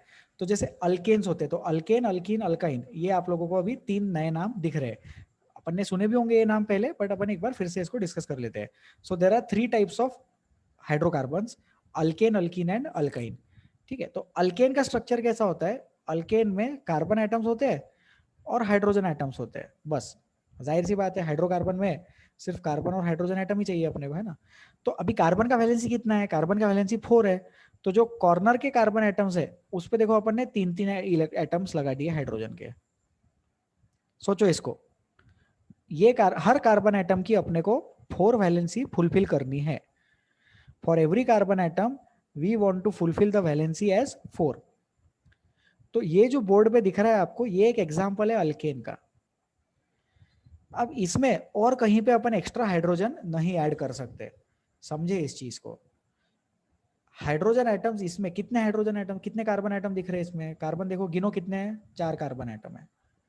Let us count the number of hydrogen atoms, 3 + 3 6 7 8 9 10 hydrogen atom है। तो मैं ये बता रहा हूं कि 4 कार्बन एटम के साथ में 10 से ज्यादा हाइड्रोजन एटम नहीं हो सकते, ये मैं एक्सप्लेन कर रहा हूं यहाँ पे। For alkanes the compounds are saturated. Alkanes are saturated compounds. C4H10 is a saturated molecule. We cannot add more number of hydrogen atoms in this compound. इस कंपाउंड में हम और ज्यादा हाइड्रोजन एटम्स नहीं ऐड कर पाएंगे। ठीक है, सो नाउ अभी अपन अल्कीन का एग्जांपल देखेंगे। तो सेम कंपाउंड लेते हैं, जैसे 4 कार्बन एटम लेंगे और उसमें अपन अल्कीन का एग्जांपल लेंगे। तो अल्कीन में क्या होता है, अल्कीन में एक डबल बॉन्ड आ जाता है। तो एक डबल बॉन्ड आने के कारण राइट लेफ्ट साइड का जो हाइड्रोजन कार्बन है उस पे सिर्फ 2 ही हाइड्रोजन लगाने पड़ेंगे, वैलेंसी फुलफिल करना है। देख लो पहले शांति से। और ये इधर के 3 carbon atom as it is, यहाँ पे ऐसी बाउंड्री लाइन बना देते हैं अपन। तो इसका मॉलिक्यूलर फॉर्मूला देखो क्या रहेगा, इसका मॉलिक्यूलर फॉर्मूला रहेगा C4H8। The molecular formula for this compound will be C4H8। तो इसमें देखो, इसमें 2 हाइड्रोजन एटम्स कम दिखाई दे रहे हैं, है ना। वो 2 हाइड्रोजन एटम्स क्यों कम हुए, एक्स्ट्रा डबल बॉन्ड की वजह से। मतलब वो डबल बॉन्ड में एक्स्ट्रा एक बॉन्ड आ गया ना, उसकी वजह से यहाँ पे 8 लिखा है अपन ने, और यहाँ पे 10 मतलब सैचुरेशन कंडीशन है। तो ऐसा सोचो कि हाइड्रोकार्बन में सुपर सैचुरेटेड तो बन ही नहीं सकता, बॉन्ड को कट थोड़ी करना है। Carbon carbon bond, single bond को कट नहीं करना है अपने को। यदि हम ये ब्लू कलर के डबल बॉन्ड को कट कर दे और एक्स्ट्रा हाइड्रोजन लगा दे तो वो चीज सैचुरेट हो जाएगी। लेकिन ब्लू बॉन्ड होने की वजह से क्या हो गया, वो चीज अभी भी क्या है, वो चीज अभी भी अनसैचुरेटेड है। सो अल्कीन के केस में अनसैचुरेशन प्रेजेंट होता है। ठीक है, सिमिलरली अपन एक अल्काइन का भी स्ट्रक्चर देख ले क्या, अभी एक अल्काइन का भी स्ट्रक्चर देख लेते। तो अल्काइन में क्या होता है, अल्काइन में सिर्फ ट्रिपल बॉन्ड होता है, डबल बॉन्ड की जगह वहां पे जैसे ट्रिपल बॉन्ड सोच लेना और बिल्कुल स्ट्रक्चर वैसे ही बना लेना। तो यहाँ पे छोटा सा लाइन अपन बना लेते हैं। इधर देखो ध्यान से, एक हाइड्रोजन रहेगा, ये जो बीच वाला कार्बन एटम है, ये जो कार्बन एटम मैंने ब्लू कलर में मार्क किया है, इसके ऑलरेडी चारों बॉन्ड फुलफिल है, इसकी चारों वैलेंसीज फुलफिल है, तो उसको और हाइड्रोजन एटम लगाने की जरूरत नहीं है। इसको 2 हाइड्रोजन एटम देंगे अपन, इसको 3 हाइड्रोजन एटम देंगे, कॉर्नर वाले एटम को 3 हाइड्रोजन एटम देंगे। तो C4H6 is the molecular formula. C4H6 is the molecular formula of alkyne. मतलब 4 कार्बन एटम वाले अल्केन का molecular formula C4H10, 4 carbon atom वाले अल्कीन का मोलिकुलर फॉर्मूला C4H8 और 4 कार्बन एटम वाले अल्काइन का मोलिकुलर फॉर्मूला C4H6। ये जो कार्बन है इसके ऑलरेडी 4 बॉन्ड्स फुलफिल्ड है, इसमें 2 एक्स्ट्रा बॉन्ड आ गए, ट्रिपल बॉन्ड में 2 एक्स्ट्रा बॉन्ड आने की वजह से अपने को हाइड्रोजन जो है वो रिलीज करने पड़े, हाइड्रोजन जो है वो कम करने पड़े। तो अल्कीन और अल्काइन होते हैं अनसैचुरेटेड और अल्केन होते हैं saturated. Alkanes are saturated compounds and alkene and alkynes are unsaturated compounds. तो इसको लिख लो, ये एग्जांपल के साथ लिख लेना, please write it down along with the example. I will wait.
ठीक है, तो ये वाला पॉइंट एक बार अपन और एक्सप्लेन करते हैं। यहाँ पे अल्केन में 4 कार्बन एटम्स के साथ में 10 हाइड्रोजन एटम्स है। Alkane is having 10 hydrogen atoms along with 4 carbon atoms. 4 carbon atom के साथ में 10 हाइड्रोजन एटम अपन लगा सकते हैं।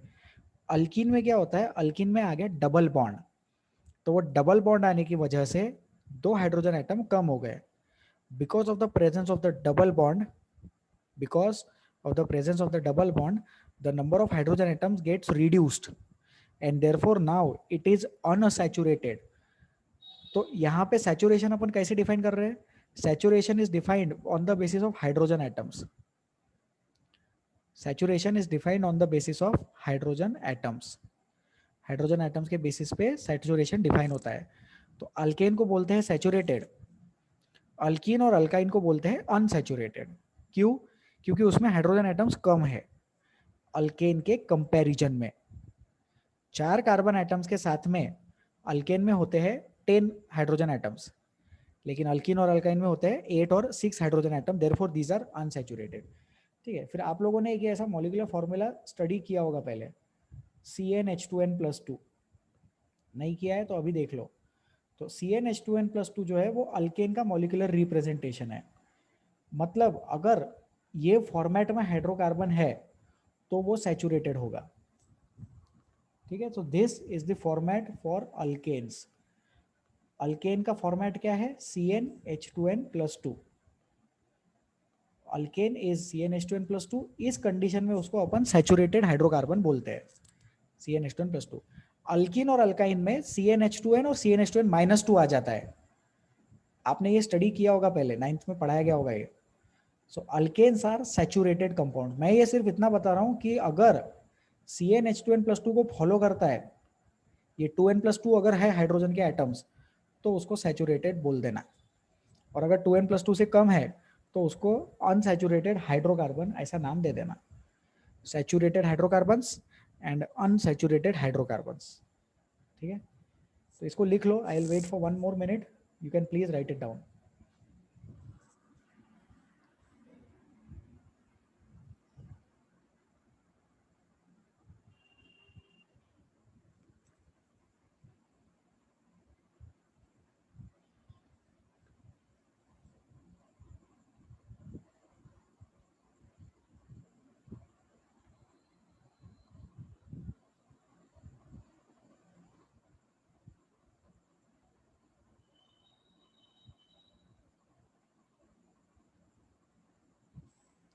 Okay, so we are moving ahead now.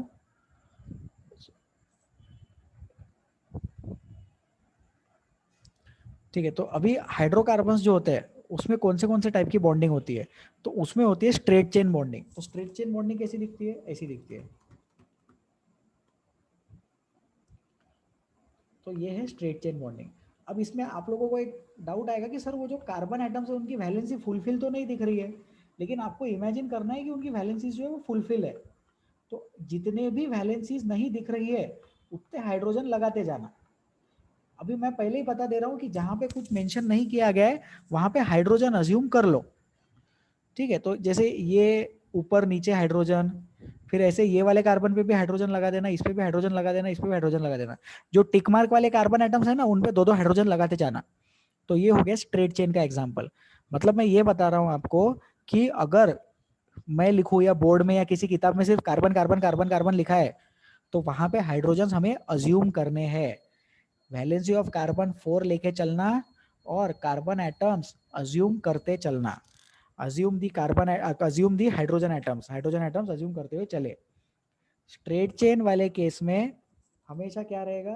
सिर्फ कार्बन की ही चेन रहेगी और वो कार्बन की चेन ऐसी स्ट्रेट चेन जैसी रहेगी, सी सी सी सी। ठीक है, ऐसी कार्बन की चेन चलती जाएगी। तो आपको अज्यूम करते आने चाहिए कहाँ पे कितने हाइड्रोजन एटम्स है, कौन से कार्बन एटम पे कितने हाइड्रोजन एटम्स है, ये आपको इमेजिन करते आने चाहिए। हर कार्बन एटम का वैलेंसी 4 सेटिस्फाई करना, जो बच गया वहां पे हाइड्रोजन लगाते जाना। सो this is about chain isomerism. दो एग्जांपल बता दिए, दो है कि अलग अलग है कि सेम है? वो अलग अलग है। तो दो एग्जांपल बता दिए चेन आइसोमरिज्म स्ट्रेट चेन के। ब्रांच्ड चेन में क्या होता है? ब्रांच्ड चेन में ऐसी ब्रांचिंग आ जाती है। तो ये देख लो, जैसे ये एक ब्रांचिंग आ गई, दिख रहा है ना? जैसे 4 कार्बन एटम स्ट्रेट लाइन में,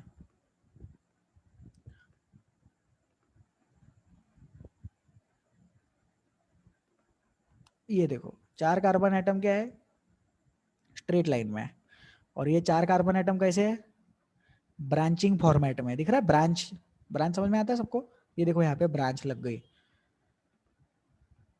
रेड कलर में ब्रांच बता दी अपन ने। तो ये हो गया ब्रांच्ड चेन। तो मैं क्या बता रहा हूँ? मैं टाइप्स बता रहा हूँ, कौन सी टाइप एग्जिस्ट करती है हाइड्रोकार्बन्स में। तो इसमें अगर अपने को हाइड्रोजन इमेजिन करना है तो कैसे इमेजिन करेंगे? ये वाले कार्बन पे 3 हाइड्रोजन इमेजिन कर लो, इस वाले कार्बन पे भी 3 हाइड्रोजन इमेजिन हो जाएंगे, लेफ्ट वाले कार्बन पे भी 3 हाइड्रोजन इमेजिन हो जाएंगे, और जो बीच वाला ये कार्बन बच गया इस पे कितना बचेगा? इस पे सिर्फ एक ही हाइड्रोजन बचेगा। सोचो क्यों? इसके ऑलरेडी 3 बॉन्ड्स है ना, तो एक ही बॉन्ड की इसको कमी है। So therefore there will be one more bond with the hydrogen. ठीक है, so we have 4 carbon atoms and जो कॉर्नर के कार्बन एटम्स है उन पे 3-3 कार्बन, इन पे 3-3 हाइड्रोजन है। कॉर्नर के कार्बन एटम्स पे 3-3 हाइड्रोजन है एंड जो ये बीच वाला कार्बन एटम है उस पर एक ही हाइड्रोजन लगाया अपन ने, क्योंकि उसकी वैलेंसी फुलफिल करने के लिए एक ही हाइड्रोजन की रिक्वायरमेंट थी। स्ट्रेट चेन वाला देखें तो इसमें इधर 3 बनाएंगे अपन, इधर भी 3 हाइड्रोजन एटम इमेजिन करना है अपने को, और ये वाले में भी 2 हाइड्रोजन एटम ऊपर और नीचे जैसा सोच लो, और इसमें भी ऊपर और नीचे जैसा अपन सोच ले। आ रहा है समझ में सबको? तो ये हो गया स्ट्रेट चेन और ब्रांच चेन। अब रिंग चेन देखो क्या होता है। रिंग चेन में कैसा होता है? जो कार्बन एटम्स होते हैं वो रिंग फॉर्मेट में एग्जिस्ट करते हैं। तो रिंग फॉर्मेट कैसा रहेगा? जैसे 6 मेंबर्ड रिंग अपने को बनानी है, imagine that we want to create a 6 membered ring. तो 6 मेंबर्ड रिंग कुछ इस तरह से बनाएंगे अपन, कार्बन कार्बन,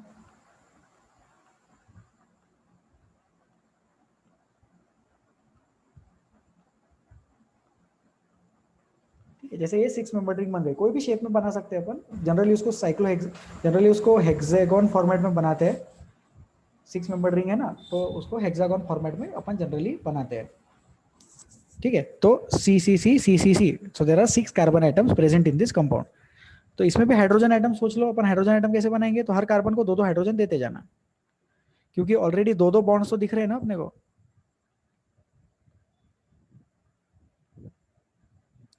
तो for every carbon atom you can introduce 2 hydrogen atoms each.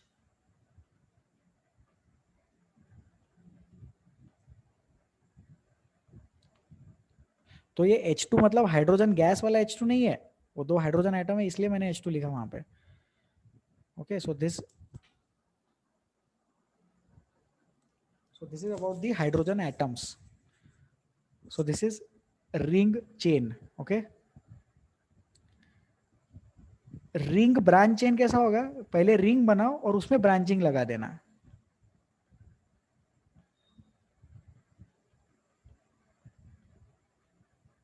तो जैसे यहाँ पे अभी अपने पास में 5 मेंबर्ड रिंग है, 1 2 3 4 5 मेंबर्ड रिंग है, और अगर मैं इसमें एक कार्बन एटम पे ब्रांचिंग लगा दूं तो ये हो गया रिंग का ब्रांच.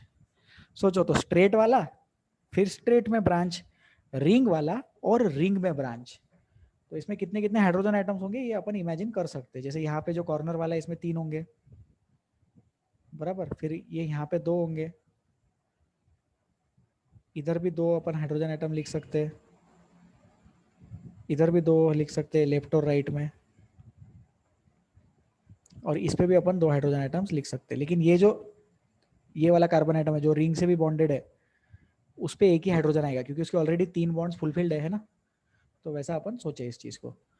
तो इसको लिख लो, straight chain, branch chain, ring chain और रिंग ब्रांच, ये टाइप्स ऑफ बॉन्डिंग है हाइड्रोकार्बन्स में. So these are the 4 types of bonding which are present in hydrocarbons. Straight chain तो एग्जिस्ट कर सकते हो. कार्बन की फ्लेक्सिबिलिटी देखो, कार्बन ब्रांचिंग भी कर सकता है, कार्बन रिंग फॉर्मेट भी कर सकता है, कार्बन रिंग के साथ में भी ब्रांच शो कर सकता है, और carbon straight chain, only straight chain भी बना सकता है. तो प्लीज इसको लिख ले.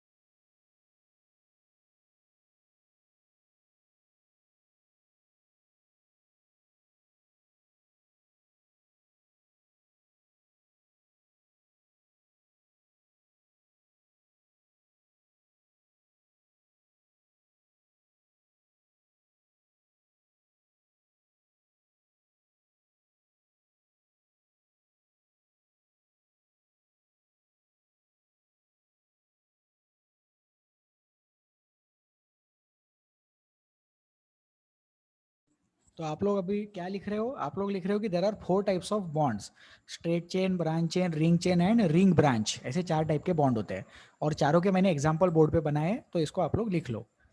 स्ट्रेट चेन मतलब carbon carbon carbon carbon straight chain में, उसी स्ट्रेट चेन में ब्रांचिंग लगा देंगे तो ब्रांच चेन बन जाएगा. रिंग चेन में रिंग फॉर्मेट बनाना, और रिंग ब्रांच में रिंग पे ब्रांचिंग लगा देना.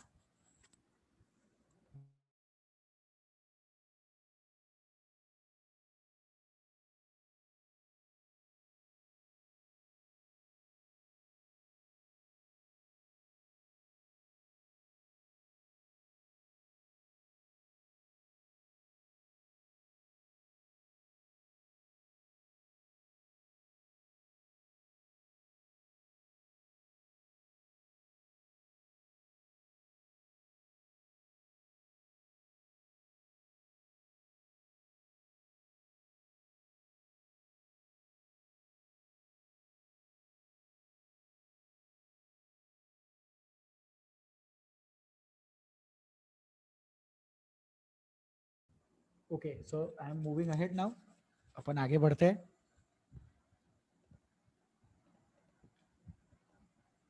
सो अब हम होमोलोगस सीरीज देखेंगे. होमोलोगस सीरीज में जनरलाइज्ड मॉलिक्यूलर फॉर्मूला अपन लिखेंगे. तो जैसे अल्केन के लिए अपन लिखते हैं CnH2n+2, अभी अपन ने बताया है ना. तो ये जनरलाइज्ड मॉलिक्यूलर फॉर्मूला है अल्केन का. CnH2n ये जनरलाइज्ड मॉलिक्यूलर फॉर्मूला है अल्कीन का. और CnH2n-2 ये जनरलाइज्ड मॉलिक्यूलर फॉर्मूला है अल्काइन का. अल्काइन में क्या प्रेजेंट होता है? ट्रिपल बॉन्ड प्रेजेंट होता है. अल्कीन में क्या प्रेजेंट होता है? अल्कीन में डबल बॉन्ड प्रेजेंट होता है. एंड अल्केन में क्या प्रेजेंट होता है? अल्केन में सिंगल बॉन्ड प्रेजेंट. सिंपल है, मतलब सिंगल बॉन्ड्स ओनली. हाँ, अभी अल्कीन में डबल बॉन्ड है, इसका ये मतलब नहीं सब जगह वहां पे डबल बॉन्ड है क्या, सिर्फ एक ही डबल बॉन्ड है वहां पे। और अल्काइन में भी ट्रिपल बॉन्ड है, इसका ये मतलब नहीं कि सब जगह ट्रिपल बॉन्ड है क्या। ट्रिपल बॉन्ड मतलब एक ही जगह ट्रिपल बॉन्ड है, बाकी सारे सिंगल बॉन्ड्स है। अल्कीन में एक ही जगह डबल बॉन्ड है, बाकी सारे सिंगल बॉन्ड्स है। और अल्केन में प्योरली सिंगल बॉन्ड्स है। Carbon carbon purely single bonds present है अल्केन्स में। Carbon carbon double bonds present है अल्कीन में। And carbon carbon triple bond present है अल्काइन में। इस चीज का अपन ध्यान रखें। Carbon carbon triple bond in alkyne, carbon carbon single bond in alkanes, and carbon carbon double bond in alkenes. एक ही डबल बॉन्ड चाहिए, एक से ज्यादा डबल बॉन्ड मत बनाना इसमें। और यहाँ पे भी एक ही ट्रिपल बॉन्ड चाहिए, एक से ज्यादा ट्रिपल बॉन्ड भी मत बनाना, नहीं तो मॉलिक्यूलर फॉर्मूला मैच नहीं करेगा। ठीक है, तो ये बात हो रही है अल्केन अल्कीन और अल्काइन की, और ये होते हैं एग्जांपल्स। इसके अलावा भी कुछ एग्जांपल्स होते हैं, वो अपन नेक्स्ट टर्न पे देखने वाले हैं। तो होमोलॉगस सीरीज में होता क्या है, तो होमोलॉगस सीरीज का बेसिक कंसेप्ट होता है उसका जनरल मॉलिक्यूलर फॉर्मूला रिप्रेजेंटेशन जो है वो सेम है। जैसे पूरी की पूरी अल्कीन सीरीज का ये मॉलिक्यूलर फॉर्मूला रिप्रेजेंटेशन है, पूरे के पूरे अल्केन सीरीज का ये मॉलिक्यूलर फॉर्मूला रिप्रेजेंटेशन है, और पूरे के पूरे अल्काइन सीरीज का ये वाला मॉलिक्यूलर फॉर्मूला रिप्रेजेंटेशन है। तो rather than remembering the molecular formula of each compound, we remember the molecular formula of the series. पूरे सीरीज का मॉलिक्यूलर फॉर्मूला लर्न करते हैं, और फिर वो लर्न करने के बाद उस पर्टिकुलर कंपाउंड के बारे में बात कर सकते हैं।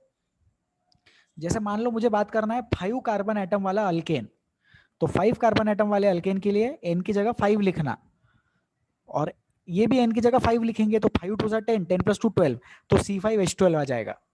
तो वैसा समझे इस चीज को, अपन n की जगह नंबर लिख सकते और फिर वो वाले मेंबर के बारे में बात कर सकते। तो इसमें एक विशेष ध्यान रखने वाली चीज, फॉर अल्कीन्स एंड अल्काइन्स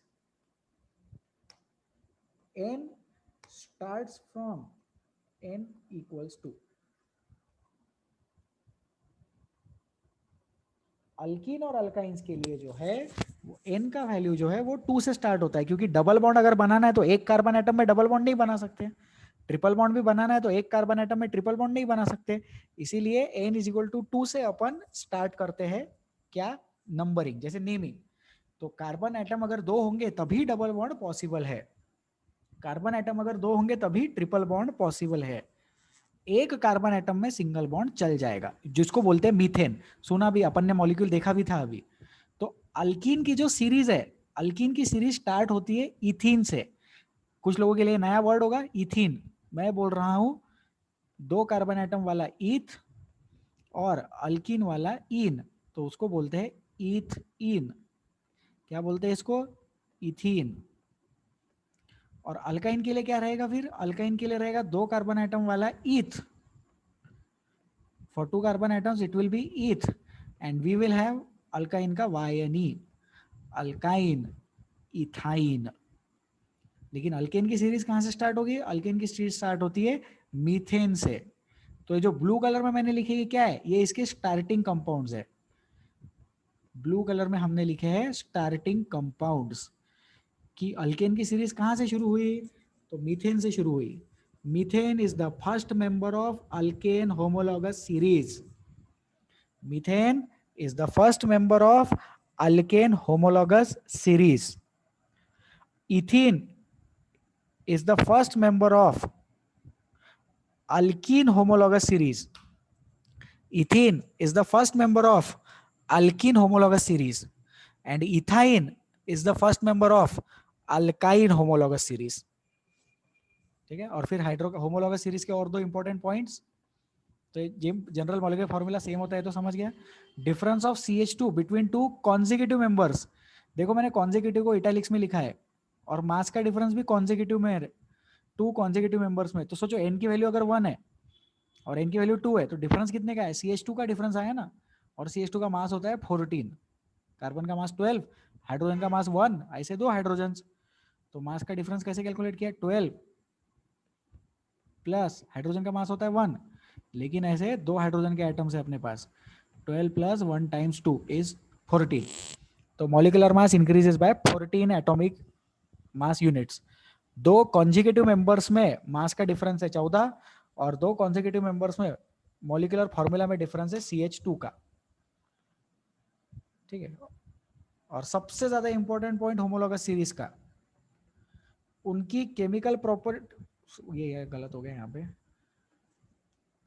उनकी केमिकल प्रॉपर्टीज सेम है लेकिन उनकी फिजिकल प्रॉपर्टीज डिफरेंट है, ठीक है। पीपीटी में दोनों जगह केमिकल लिखने में आ गया है, have same chemical properties but they have different physical properties, please note this down. Homologous series की केमिकल प्रॉपर्टीज तो सेम है लेकिन उनकी फिजिकल प्रॉपर्टीज डिफरेंट है। This is the most important point about homologous series. तो board पे जो कुछ भी दिख रहा है उसको लिख लो, I will wait.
Okay, so this is about homologous series.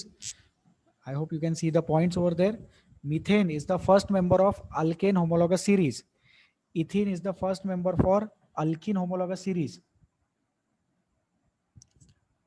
Ethyne is the first member for alkyne homologous series.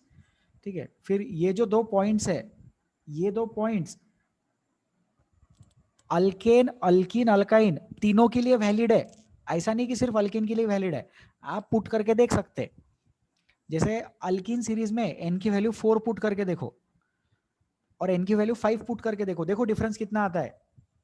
Difference आएगा CH2 का, एन की वैल्यू 4 पुट करना और एन की वैल्यू 5 पुट करना, 4 और 5 तो C4H8 C4H10 डिफरेंस आया CH2 का, बराबर। इसमें भी ट्राई करके देख सकते। CnH2n-2 में भी अपन ट्राई करके देख सकते। एन की वैल्यू कुछ भी पुट कर लो, 10 पुट कर लो, Cn सो C10H18 आ जाएगा, फिर C11H20 आ जाएगा। तो डिफरेंस कितना आया? डिफरेंस फिर भी CH2 का ही आया, मॉलिक्यूलर मास का डिफरेंस फिर भी 14 का ही आया। तो इसका मतलब ये दोनों, ये जो दो कंडीशंस है ना, CH2 का डिफरेंस और मास 14 का डिफरेंस, ये दोनों कंडीशन अल्केन, अल्किन, अल्काइन सबके लिए वैलिड है। ऐसा नहीं कि सिर्फ अल्केन के लिए वैलिड है, ठीक है। ये जो होमोलॉगस सीरीज के जो कंसेप्ट्स होते हैं वो सारी होमोलॉगस सीरीज के लिए कंसेप्ट्स वैलिड होते हैं। आगे चल के अपन सब मोर होमोलॉगस सीरीज देखेंगे, उसमें भी ये चीजें वैलिड होंगी। Okay, so I will move ahead. This is interesting, unfortunately I am the only one who can talk. तो ये देखो, ये अल्केन होमोलॉगस सीरीज है, टेक्स्ट बुक से ही उठाया मैंने। पहला मेंबर मीथेन, तो CH4, एक कार्बन एटम, उसमें CH2 यूनिट्स कितना है? एक। ये बॉइलिंग पॉइंट जान दो अभी, फॉर द टाइम बिंग जाने दो। दूसरा मेंबर इथेन, दो कार्बन एटम। तीसरा मेंबर प्रोपेन। तो अगर आप ध्यान से देखें तो हर बार एक CH2 ग्रुप ऐड हो रहा है, एक एक्स्ट्रा CH2 ग्रुप अपन ऐड करते जा रहे हैं। तो अल्केन, अल्किन, अल्काइन तीनों में ये चीज वैलिड है। फिर ये आप फिल कर सकते हैं, ये नाम लर्न करने पड़ते हैं, ठीक है। तो ये नाम बता देते हैं। वन का मतलब होता है मिथ, तो वन बोलते हैं मिथ, टू बोलते हैं इथ, थ्री बोलते हैं प्रॉप, फोर बोलते हैं ब्यूट, फाइव बोलते हैं पेंट, ये टेक्स्ट बुक में गिवन है। Six is hex, seven is hept, eight is oct, nine is non and 10 is dec. At least ये 10 तक अपने को लर्न रहने चाहिए। ये ऑर्गेनिक केमिस्ट्री में नंबर ऑफ कार्बन एटम से रिलेटेड है। तो अगर मैं बोलूँ 4 कार्बन एटम का अल्केन तो वो तो होगा पेंट एन। देखो पेंटेन। अगर मैं बोलूँ 8 कार्बन एटम का अल्केन हैविंग 8 कार्बन एटम्स तो उसका नाम हो जाएगा ऑक्ट एन। ठीक है, और सोचो अल्कीन हैविंग 6 कार्बन एटम्स तो उसका नाम हो जाएगा हेक्स इन। अल्कीन से आया इन और 6 कार्बन एटम से आया हेक्स तो उसका नाम हो जाएगा हेक्स इन। ठीक है, अल्केन अल्कीन अल्काइन। तो मीथ से होता है मीथेन, लेकिन ईथ से उसके आगे ethane ethene ethyne, propane propene propyne, butane butene butyne, pentane pentene pentyne, so on and so forth. ठीक है, तो यह है अल्केन का होमोलॉगस सीरीज। तो ये पॉइंट ऑलरेडी आपके बुक्स में प्रेजेंट है, ये एक लिख लो। ठीक है, इतना लिख लो। तो ये भी 6 तक तो टेक्स्ट बुक में ही है, 7 के आगे लिख लेना हेप्ट ऑक्ट नोन और डेक। 7 मतलब हेप्ट, 8 मतलब ऑक्ट, 9 मतलब नोन और 10 मतलब dec. Hept oct non dec 7 8 9 10। So this is alkane homologous series. Okay, ठीक है। Next we have alkene homologous series, तो ये भी मैंने एक्सप्लेन कर दिया है। नेक्स्ट टर्न पे अपन यहाँ से कंटिन्यू करेंगे। We will be starting with the alkene homologous series at the next turn. ठीक है, अब आप लोगों के जो भी डिफिकल्टीज है आप लोग व्हाट्सएप पे मुझे मैसेज करें। 8:30 to 10 आप लोगों का क्लास है। Before midnight I will reply back to all your difficulties. नहीं होता तो कल तक मैं रिप्लाई कर दूंगा। I will be replying to your difficulties over individual WhatsApp message chats. Please message type करके मुझे भेजे इंडिविजुअल व्हाट्सएप पे, ग्रुप पे वैसे ही आप लोग लिख नहीं सकते हो। And I will take care of your difficulties over there. कुछ क्वेश्चंस अगर अच्छे लगे तो मैं क्लास में डिस्कस कर दूंगा नेक्स्ट टर्न पे। With this, I will end the today's class now. Thank you so much for attending and thank you for your patience during the class.